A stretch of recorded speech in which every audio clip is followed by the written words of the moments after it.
रत्नागिरीतील बौद्ध समाजाची गेल्या कित्येक वर्षापासूनची ही मागणी होती की थिबा राजा काळेन जे बुद्ध विहार आहे त्या बुद्ध विहाराची जमीन आणि त्या ठिकाणचं बुद्ध विहार हे समाजाच्याच मालकीचं असलं पाहिजे।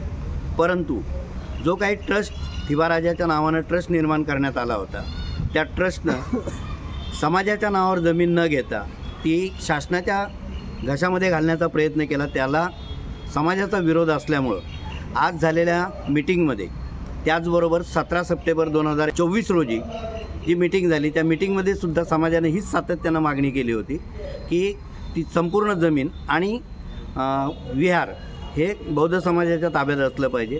परंतु ती मंजूर न झाल्यामुळं आणि त्या बाबतीत ट्रस्टला अपयश आल्यामुळं आज समाजाच्या प्रश्नांना ट्रस्टला उत्तर न देता आल्यामुळं ट्रस्टनं स्वतःहून हा निर्णय घेतलेला आहे की तो ट्रस्ट रद्द करण्यात येत आहे आणि त्याला समाजानं एकमुखानं मान्यता दिलेली आहे। आजपासून थिबा राजा काळीन बुद्ध विहार विकास समिती ट्रस्ट हा ट्रस्ट रद्द करण्यात आलेला आहे असं अध्यक्ष आयुष्यमान प्रकाश पवार यांनी घोषित केलेलं आहे।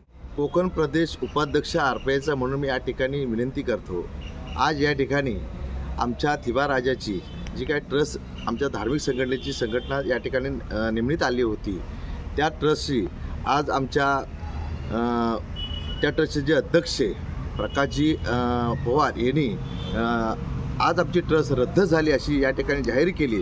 त्याबद्दल आमचं भीम पॅंथरचं पण आम्ही आभार मानतो आणि सगळ्या संघटनेचे आभार मानून आम्ही रिपब्लिकन पक्षाच्या वतीने त्या सगळ्या संघटनेच्या वतीने पुढील येणाऱ्या ज्या कामकाज आहेत ज्या ट्रस्टमधील त्या सगळ्यांना सांभाळ करून आपल्याला चांगल्या प्रकारची बुद्ध ट्रस्ट चांगली व्हावी हीच आमची विनंती आहे। रत्नागिरी 24 न्यूज चॅनलला आताच सबस्क्राइब करा आणि शेअर करायला विसरू नका।